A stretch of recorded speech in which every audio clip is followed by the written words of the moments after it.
Hey everybody, I'm live. It's John Hope Bryant, founder, chairman, and chief executive officer of Operation Hope, the nation's largest nonprofit financial services network for the poor, the struggling class, the teetering class, the working middle class, folks with too much month at the end of their money. That means like people like you and me. That means people in your family. I see the audience is building. I know you may have just come out of lunch. If you're on the East Coast, if you're on the West Coast, you're actually just getting to work and getting in your groove. You can watch this video later.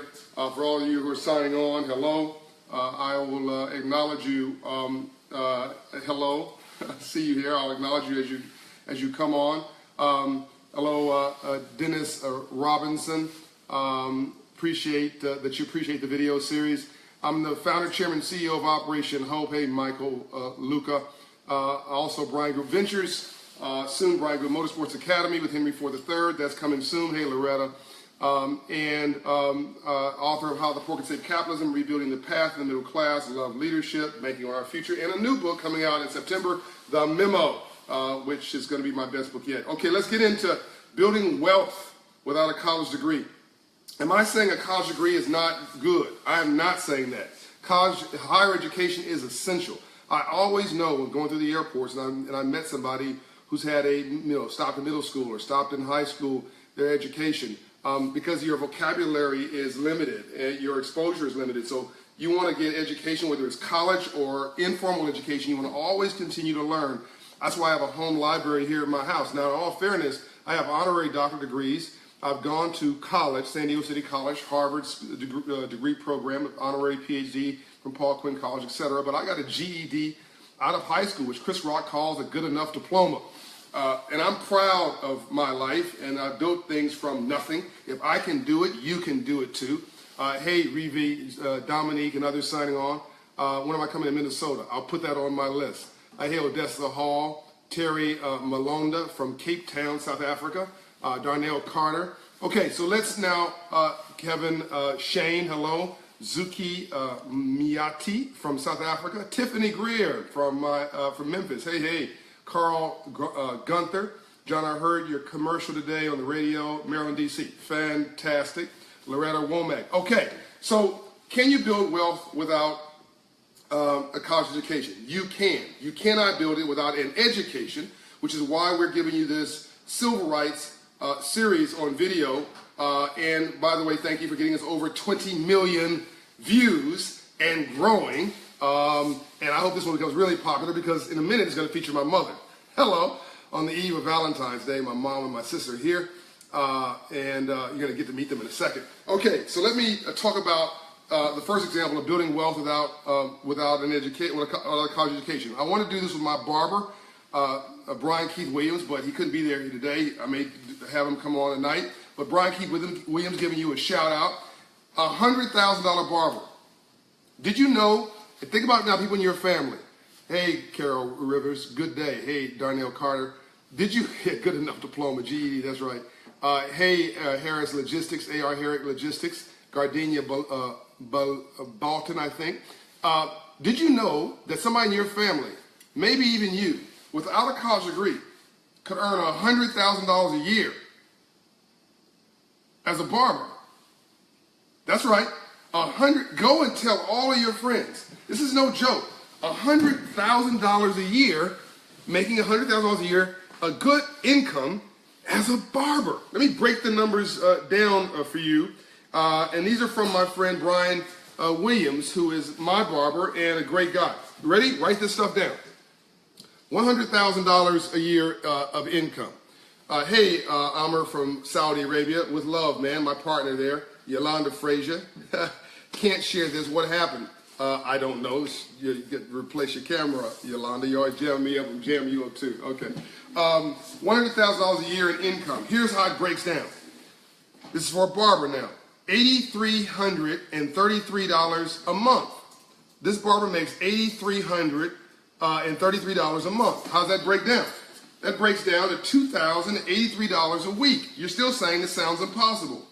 That's $297.61 a day. Now that sounds a bit more practical. How do you get there? Come on now, listen. $20 a haircut.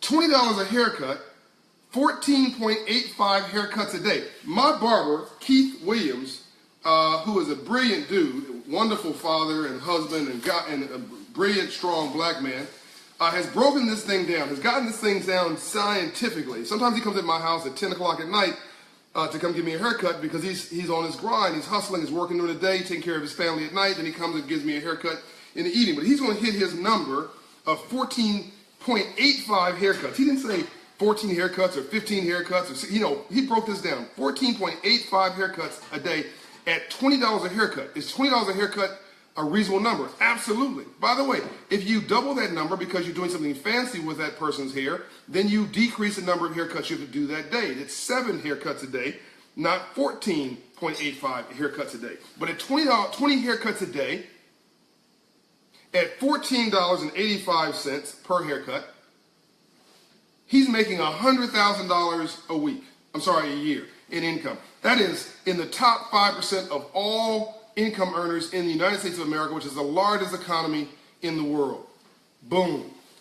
Tell all your friends that it is possible. I'm going to go through, if you want me to, you tell me in the comments if you want me to, I'm going to go through a whole series of careers, hey Birmingham, Alabama signing in, a whole series of careers that you can achieve as part of this series I'm doing in 2017 of living your best life, that you can make a middle-class income wherever you are in your life and build wealth. You let me know whether you want me to continue this series. The first one is the $100,000 barber. Share this with your friends. Now, let me give you a quick treat. Hey, Kentucky signing in. That's Christopher Haygood. Yolanda says not providing a share button. Well, I think if you reset your Facebook feed, it may come back. You guys let me know. So John Donato says that is pretty good. You want me to continue this series using occupations you can gain a middle class and higher income stream and build wealth without a college education or wherever you want your station life. Give me some thumbs up. Let me know that's what you want me to do so I can see it right here. And if you don't, give me a thumbs down and I'll move on to something else. Okay, let me now bring in the star of this show, my beautiful mother, Juanita Smith. I'm wishing her a happy Valentine's Day. Okay, you guys do like that, good. But before I do that, my sister, come here, Monty, come here. I want you guys to see somebody who's timeless. Okay, you guys do like that. Okay, great. This lady is timeless. This is my beautiful sister. Isn't she amazing? Cameras over here. Isn't she amazing? She is a flight attendant. She's a yoga instructor. She's a yoga instructor's instructor, which means that she trains other. It is yoga, right? Well, no, it's actually aerobics, but yoga, aerobics, same thing. She basically helps you calm the mind and the spirit. And I wish you could see this amazing body she's got. But she's only like two inches tall. Like come on. Oh, see? Okay, that's my sister. She weighs like 2 inches or 2 pounds. And I'm not gonna tell you how old she is, but I'm younger than her. Okay. No, you're not. And she has her own business. And she's a beautiful lady. Okay, come here, Mom. This is the treat for the day. This is my mother. You heard me talk so much about Juanita Smith. Juanita Smith. The camera's over here, baby. This is my beautiful mother, Juanita Smith. Happy Valentine's Day, Mommy. Camera's over here. Let me do this. All right, camera's over here. Okay, this is my beautiful mother, Juanita Smith. Happy Valentine's Day. Now, this is a treasure for you. You want to guess what her credit score is? No, you can't guess. What have I been talking about? 500 credit score neighborhoods riot. Next to a check casher, next to a payday loan lender, next to a rent-to-own store, next to a title lender. They love you, Mom. They give you a lot of love and thumbs up. What communities don't riot? They call you a queen. You're beautiful. That's what Love Jones says. I agree. Kisser, Yolanda says. Okay, easy to do. Thank you. 700 credit score communities don't riot of any race, of any socioeconomic creed, ever. They don't riot. Okay. Oh, they really love you, Mom. Now, what's my mother's credit score? The last time she checked, 855. Okay? My mother's credit score, the last time she checked, was 855. I didn't even know it went that far. Okay? 855 is amazing. That means she's not a black customer when she shows up. She's not a middle-class customer when she shows up. When she shows up at the bank, she's a green customer. Not white, black, red, brown, or yellow. She's green, the color of currency. They don't even check her. They don't check her ID. They don't check her race. They don't want to. All they want to say to her is yes, yes, yes, yes, yes. Whatever Juanita Smith wants to do, that's her name, Juanita Smith. Whatever Juanita Smith, and guys out there, if you want to marry my mother, first of all, you got to come through me. But I asked my mother when she divorced from my father, would you ever get married again? And she says, yeah, I'll get married, but if I get married, he's going to be a BMW. I said, Mom, you going to marry a car? She says, no, no, no, baby, a black man working. My mother don't play. She does not play. My mother believes in this theory of 8 to 10. So 5 to 7 is mediocrity. Sorry, 1 to 5 is mediocrity. They like that.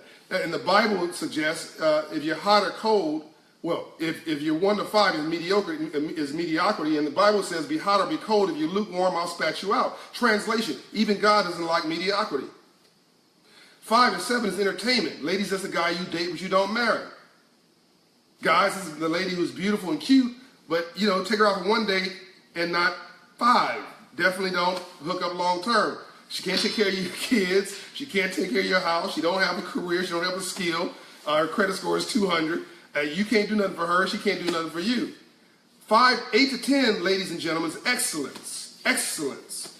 Not black excellence, not white excellence, not Asian excellence, not Indian excellence, just excellence. An 855 credit score, which I don't have, by the way, I'm in the 700s, is just excellence. Now, Mom, how did you do that, baby? How did you get an 855 credit score? They're going to want to know how you did this. Now, I'm going to help out a little bit. You were married to my father, Johnny Smith, good man. Unfortunately, my dad, your husband, was financially illiterate. So we owned a gas station, an apartment building, a nursery, for which my mother was a capitalist. Like, she wanted to spend more time with me, but she started a business to make money on me. So I was her first client. I was her first client. And then she got another bunch of other people in the neighborhood to come and give her money to take care of me. Okay, my mother's a straight up capitalist, and I love her for it. We owned smiles. My wife said smile. She's got a natural smile. And we owned if you're in LA, we owned a gas station at Weston and Vernon. Weston and Vernon, southeast corner, still there. We owned Najee's watching. We had a home in Santa Barbara, now Martin Luther King Boulevard. We had an apartment building across the street, 8 units, which you could have made all the payments on one apartment unit. Rent out one apartment, could have paid off the whole thing. But my dad, I love him, God rest his soul, just couldn't keep his hands off the money, spending it on other things, and we lost that apartment building. We bought it for $18,000. It'd be worth millions today. Right? So Mom and Dad divorced over a lot of things, but mostly about money. And they were arguing about money. I remember them fighting about money. I remember me calling the police because, okay. So I'll tell a story. I was 5 years old, Monty, something like that. 3. I was 3, and a policeman, come. My daddy's beating up on my mommy. My dad was a big guy, right? And then my mother put off her pump and popped him on the top of his head, and the hair still has not grown on that topic. And I said, no, policeman, come. My mommy's beating up on my daddy. You got to get her off of him. And she was much smaller than she is today. She did not play. But I remember that, and I love my mother and my dad. They made me who I am, but they fought over money, amongst other things. And my dad would make $1 and spend $1.50. The more money he made, the broker we got. And he'd go do jobs for cement contracting, and he wanted to be the lowest bidder.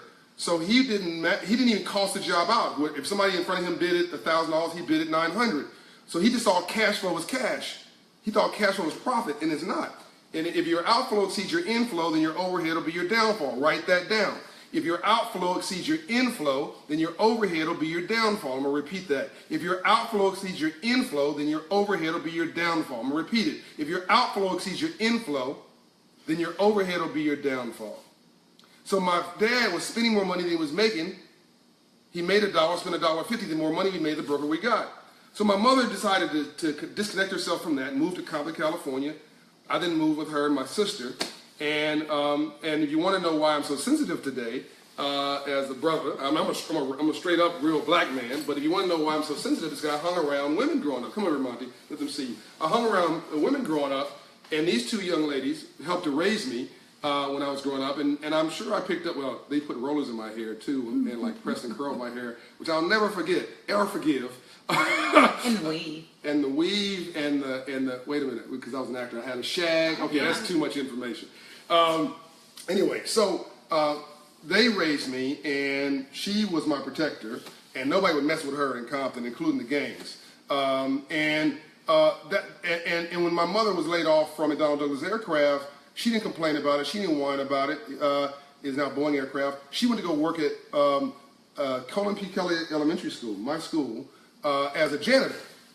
So you always people saying, I don't want to work there. I don't want to do that job. My mother said, whatever else work is what I'm going to do. And if I can work and take care of and spend time with my kid, even better. So I hated it because my mother was all over me like a cheap suit. And I was like trying to get away from her. And my mother, I guess she got mad at me. She would throw a pump around the corner in the house, and it would still hit me, right? That's the last thing you want to do was have her upset with you. She'd tell me to go get a switch, and when I went out to get a switch, she'd bring, it was too small, she'd bring the whole tree, right? She'd go out back here, I'd get the whole tree branch. But I respected my mother, I loved my mother, I was terrified of my mother, hello. And this one, this is another video for another time. She abused me. I'm saying it on video. She abused me. Yes. Yeah. I'm going to tell this one story, then I'm going to get back to my mother and let her tell her story. Okay. Not true. No, this is true. My mother made my sister take me on a date. This is great for Valentine's Day. Take her on a date to a drive-in theater. You guys remember drive-in theaters? Denise says strong family. Thank you. You remember drive-in theaters? My mother said, my sister said, I don't want to take him on no date. What's your boyfriend's name? I don't know what you're talking about. Ricky. Yes, Ricky. And she was in love with Ricky. And Ricky was a good man. And so my mother said, what y'all be doing at the drive-in theater? You can't take your brother. Which means she had to take me. Great psychology. So we go to the drive-in theater. Ricky and my sister are trying to kiss. So they're kissing, trying to kiss. I lean my head between them from the back seat. They end up kissing me. So my sister's like, I got you. So look, here's some money, John. You used to call me John. Here's some money, John. Go to the concession stand. Get us everything you want. I'm like, oh, this is cool, right? I'm like part of the whole deal here. So, we're a team. So I go to the concession stand and get candy and ice cream and all the stuff you can imagine. And I bring it back to the car. Now, back in those days, some of you too old to remember this, there was a radio. Tell me if you remember this. There was a radio you put on the window. Remember that? You put it on the window to listen to what was going on in the movie theater. You guys remember that? Yeah, that's your parents. So when I came back to the car, the window radio was on the floor. You guys remember that? Okay, it was on the floor. She moved the car. I didn't move the car. Yeah, Jerry says Jennifer says she remembered. They moved the car. I spent the whole 2 hours trying to find the car. Where's the car? Where's my family? They've abandoned me. I had to wait at the exit for like 2 hours as jar cars coming out and ice cream dripping from my hand. Oh, where's my family? My sister? And Monty's like, well, that's what we call her, Monty. Where have you been? Okay, so not only is she smart, not only is she self-reliant, she's also a great psychologist. Okay, now I'm kicking you out of the video. Bye. All right, so Mom, you left on your own. How'd you do it? Was it real estate? I mean, remember you told me the man would set your salary, but you decide your income? Yes. So what'd you do? Tell them what you did at work to make extra money. I sold food. I'd go home and bake a cake or pie, bring it back the next day on lunch. If somebody said whatever I cook for my dinner, to bring them a dinner, and they give me the money and I bring it back to the job the next day. We crocheted. I sewed for people. Talk about it just a little bit so you can hear. Just be natural. I don't know why you're sitting there like you're lumping up. You got all kind of personality. Just be natural. Okay, she's never been on camera before. Okay, so you made food for coworkers. And I had a little concession stand on my job that I sold candy and potato chips, and tamales, chimichangas. That's a Spanish dish. And she had these handiworks, right? These handicrafts that you made. Yeah. Because I was your model. Me and Monty and Donnie were her models. The aprons and everything. And you sold all those at your job, right? I made robes and smoking jackets out of bath towels.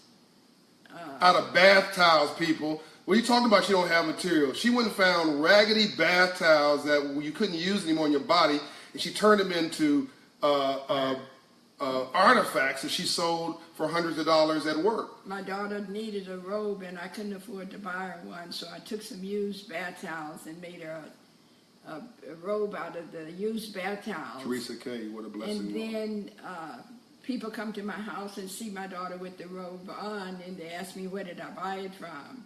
And I told them I made it, and after that I've been making them ever since, and still make some once in a while. James Nelson said, oh, wow, that's awesome. If you have questions for my mother, let me know. I'll feed them to her. We're gonna make sure we do this video, wrap this video up in 5 minutes, and we gotta get back to work, everybody. So one way you made money was you decided to increase your income, even though your salary was set, by selling things on the job, candy and handicrafts, and you didn't have any money, so you actually made our suits. She made them our clothes because you couldn't afford to go buy them, right? I made everything you guys wore but socks and shoes. Yeah. So there was this one raggedy, ugly suit that she made. It was crushed velvet, purple, 3-piece. I'm like 10 years old, and I had to wear this crappy thing, beautiful thing, to school at Whaley Junior High School. I think it was Whaley. And I got my rear end whipped every single day because they thought I was rich wearing these suits to school. And that's where I wore a suit, and I had a briefcase, nothing in it. But my mother really put me in the mindset of being a businessman because she made me dress like, well, she made smart cool. And so I wanted to go to school and stay in school and be cool. So I had a briefcase, and ultimately I wanted something in the briefcase, so I started selling mail order, Stuart McGuire shoes, Omni jewelry, Stacey Adams shoes. I started selling mail order to all my teachers because I had to have something in the briefcase, because I had to have a briefcase with my suit because my mother made me wear these stupid suits. And I'm talking about crushed velvet, 3-piece crushed velvet with a ruffled shirt, a big bow tie, Monday at school, like today, in Compton, California. I got rear end whipped every day. I was so poor, I couldn't afford the OR. No OR, just PO. P-O. But she made me look like I was rich, and that gave me an attitude of being wealthy. You want to learn cash flow and get cash for education, go to, that's Esther Berry. I'm not sure the rest of that comment is, but at least you know I'm paying attention to the comments. So one more thing here, Mom. When you bought a car, you meant what? I paid for it. Repeat that. When you bought a car, you what? I paid cash for it. Did you hear that? She paid cash for it. You've had a Mercedes for how long now? Almost 30 years. The same car? No, that's not that same car. The last one I've had for 13 years. And how much you own it? 0. What's the mileage on it? 48,000 miles. She knows the mileage. She knows when she got a tune the last time. She's richer than everybody I know. She makes me pay for her cell phone bill. Okay? So she getting her cash flow wherever she can get it. Okay. Carol Rivers, that's where Prince got that suit from. Boom. Hey, Rakita. There's our cousin Rakita who joins. Okay, so when you bought a house, first of all, we bought a house in Compton, 15502 South Fraley, Compton, California. Yeah. We also had a house in Rialto. Yes. So you bought the house in Compton and you paid it down. You didn't pay it off, right? Right. I paid it down. And then you sold it. I sold it. Right. For profit. Said Margie said, "You go, Mama." Rosalind Burton should like my mom. Sounds like my mom. Teaches 38 years. Fantastic. Wow. You bought it and you sold it, and you didn't pay it off completely, but you made a profit on it. And I took the profit and bought the house in Rialto. So she took the profits, didn't go buy a Mercedes, didn't go buy some stupid clothes that are going to depreciate. She didn't go spend it on some man. She went and bought a house in Rialto, California, and we stayed. And I remember that's where I came and got a loan from you for $500 to start the concert promotion company. The only loan I ever got, because I didn't want to hear him out. It was one other loan. So and I paid it back because I really didn't want to hear him out. So you sold that house for a profit. Yes. And then you bought another house in Fontana. In Riverside. In Riverside. I can see where you got your inspiration from, John. That's Wesley Roberts. Thank you very much. Yeah, she's inspiring. D. West. By the way, do I like her all the time? No. Does she irritate me? Yes. Do I want to excommunicate her from my family? Yes. She said crazy things to me? Yes. If I said crazy thing to her? Yes. Do we love each other? Absolutely. Love is work, love is laziness, anti-love is evil. That's family, folks. You know, you can't get rid of them. You might as well embrace it. Okay. So she bought the home in Fontana. Now that house, as I recall, you actually paid that house off. Is that right? No, the one in Riverside, had a little small balance on it. Okay. And so but you took the profits from every house and rolled it into the next house. Right. So here's a tax advantage. If you take money from real estate, folks, and you roll it into another real estate deal, you don't pay capital gains tax on what you made. Listen now. If you make money on real estate and you put money into the next real estate deal, you do not have to pay capital gains tax. This is how people build wealth. One of the strategies. So now you've owned at this point, then you moved to Houston, right? Yeah. And how much you own, not telling your business, but I'm telling your business. Approximately how much you own a house in Houston? Nothing. Zero. See, that's what I'm talking about. This is who you want to date. Guys, she is as young as you want to be. And Spunky, she owes zero on her house or her car. And she ain't begging, I say your own person, she ain't begging nobody for nothing. She's got a card, a business card for retirement. It says, don't call me, don't email me, don't write me, I don't have an address because I don't want to talk to you, I'm retired, okay? Okay, so your credit score is now 855. Yes. Give them a couple lessons. Don't spend out of whatever your income is. Live within the income, not. That's what says mom has wisdom. Go ahead. Let's live within your income level. You know what you're saying? Yes. Live under your means. Live under your means, not above. Right. And so how do you dress so nice if you're living under your means? I used to make all my clothes, go to Goodwill, find things on sale at the high-end stores. So you go to the high-end stores, but you find them on sale. I get the sales. Yeah. And like Nordstrom's Rack and all these outlets, she'd go there. I don't pay the top price for it, and I wait till things go on sale. She lets you pay the top price for it, and then when you go broke and resell it back to somebody else, she goes and buys the thing you went broke on.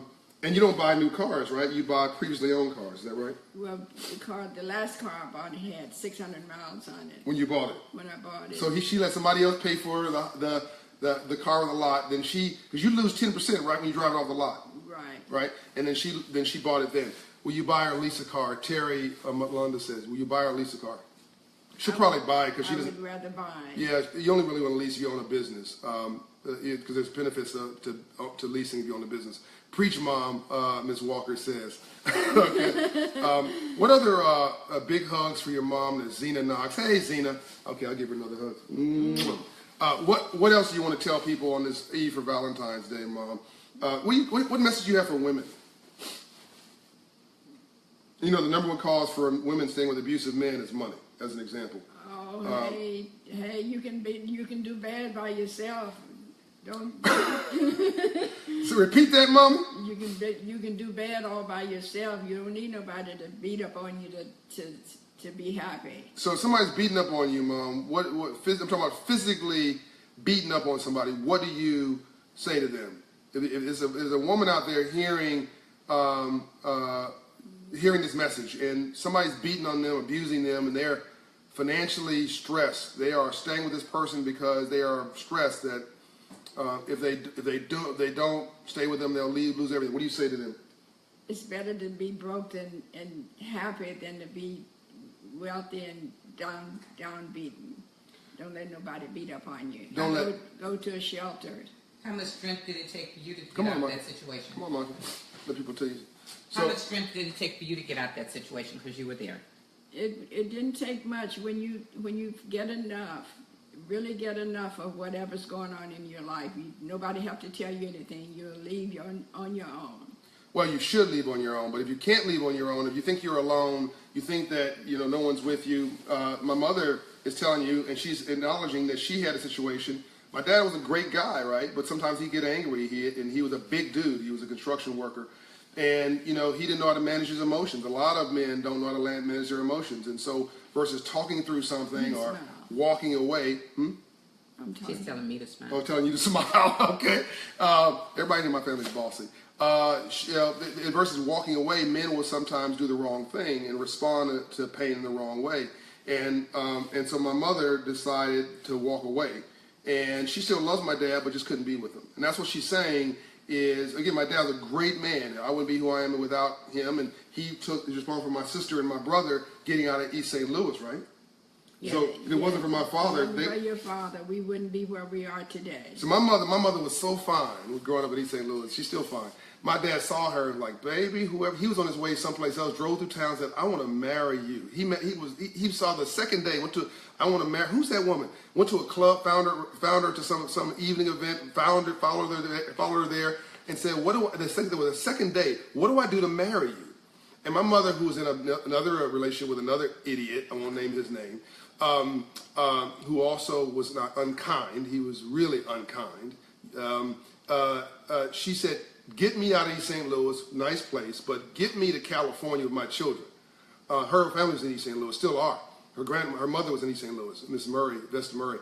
Get me to California and I'll marry you. Is that right? Basically. Yeah, basically.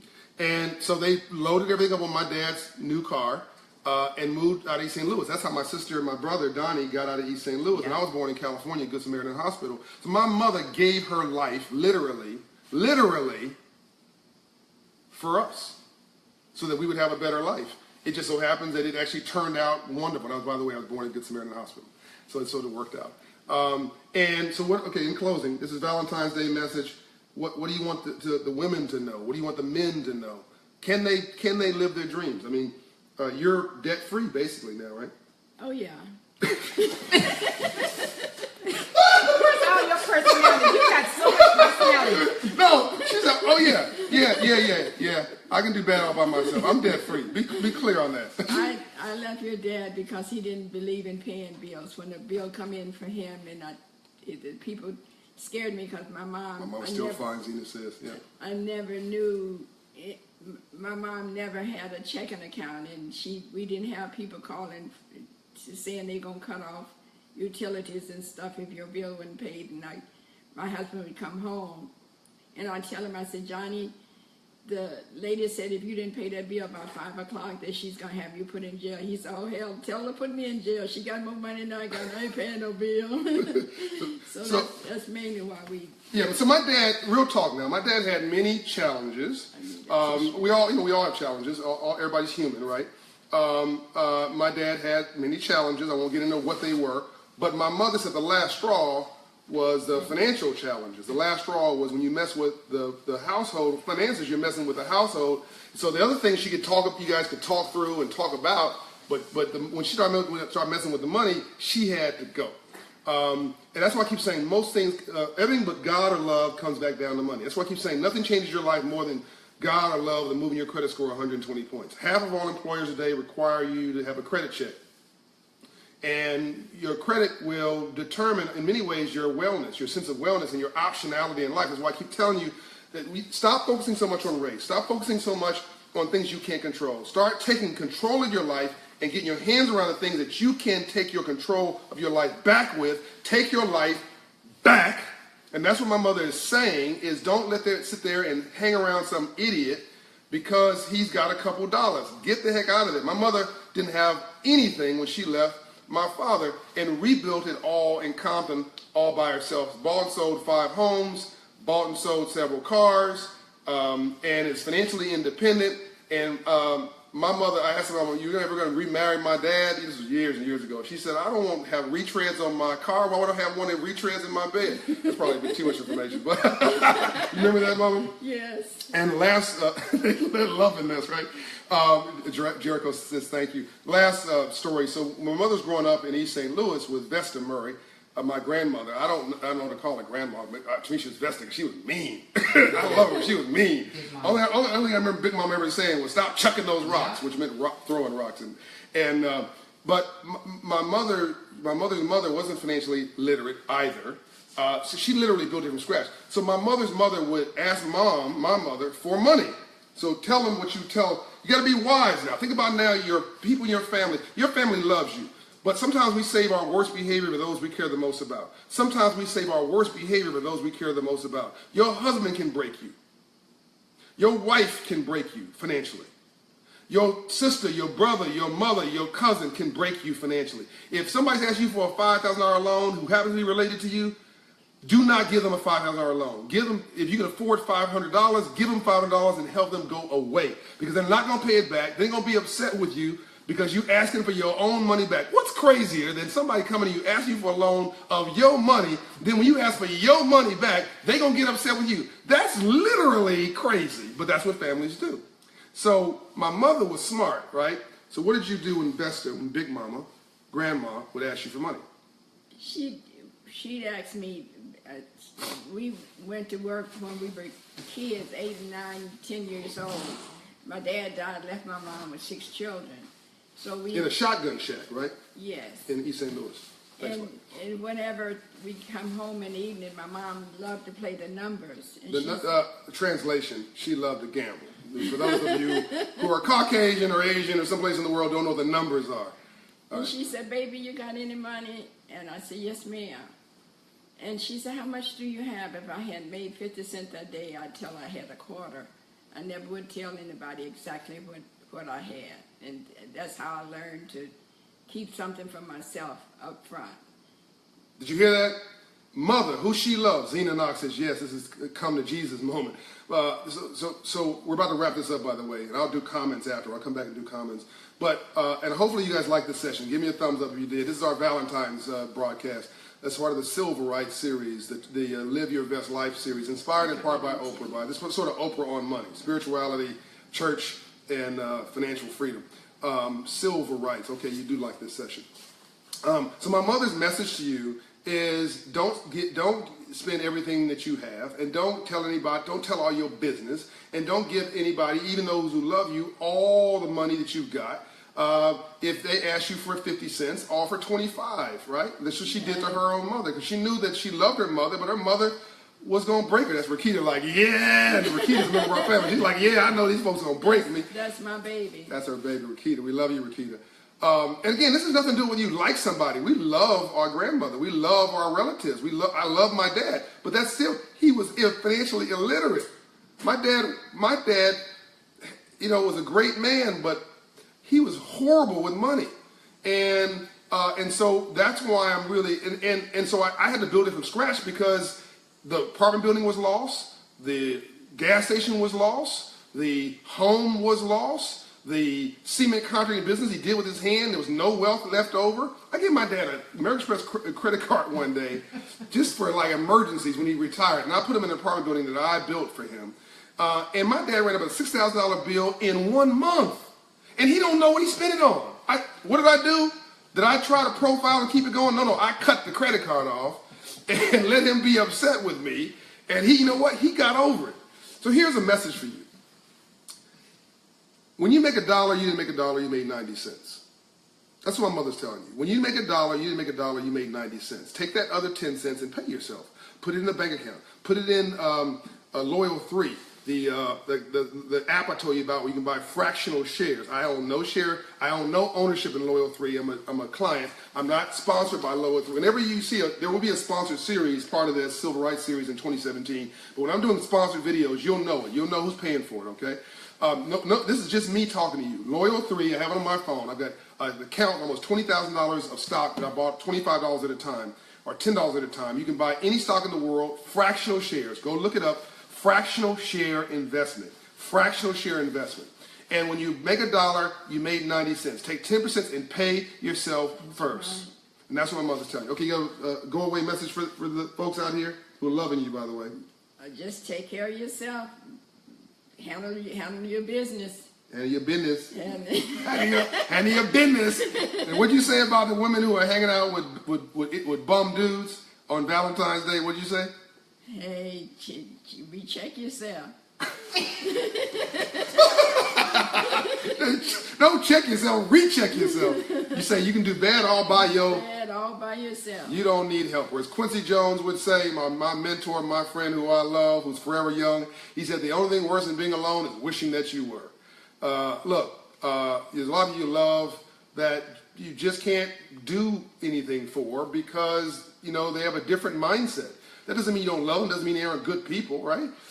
And so in this case, it was my mother and my dad. And so it doesn't get any more personal than the story we've shared with you. And if we can unburden and tell you our challenges, then what can you do in your own family? There is no shame, right? That's right. In fact, let me give you something from Reverend Warnock. I'm sure he got it from somebody else at Ebenezer Church. I'm giving him credit. If you want to have a little mercy, if you want to have a little grace, you need to show a little mercy.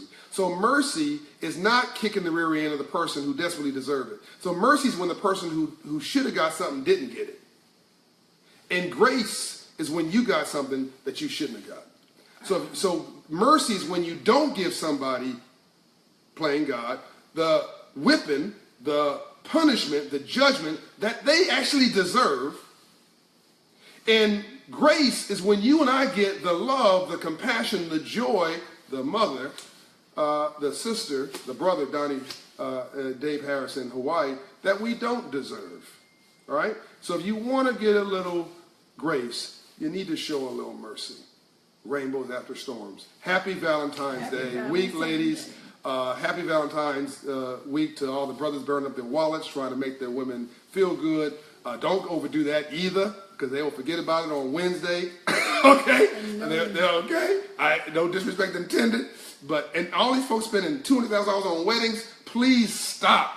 Take your rear end to Las Vegas. Do it. You know, a friend of mine said they went to a mall wedding. They went to a mall wedding in the food court. The reception was in the food court. So don't go do that. Don't go to the mall. They didn't send invitations. They did it all on Facebook. Don't go that far, right? But take that $100,000 and go buy yourself a house. Take that $50,000 and buy yourself some stock. That little $200,000 you spending, $100,000 on that wedding you spending is poof, gone. You paid a bunch of people who don't love you, don't care about you, could care less, and then you'll be debt and broke and nothing to show for it a month later but a heartache and a headache and an argument with your new mate.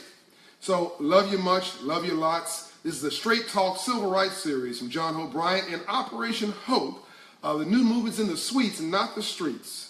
It's about class and poverty more than race and the color line. The new color is not white, black, red, brown, or yellow. The new color is green. I love you much. I love you lots. Quoting Malcolm X, unbought, unbossed, unbiased. Coming you straight at no chaser. You've been tricked. You've been boozled. You've been tricked. You've been fooled. It's time for you to be enlightened, to take your life Back. Amen. And we didn't even rehearse this. Isn't she beautiful? Happy Valentine's Day, Mommy. Happy Valentine's Day. Happy Valentine's Day to all you guys. I'll check your comments Everybody. post. Peace and light.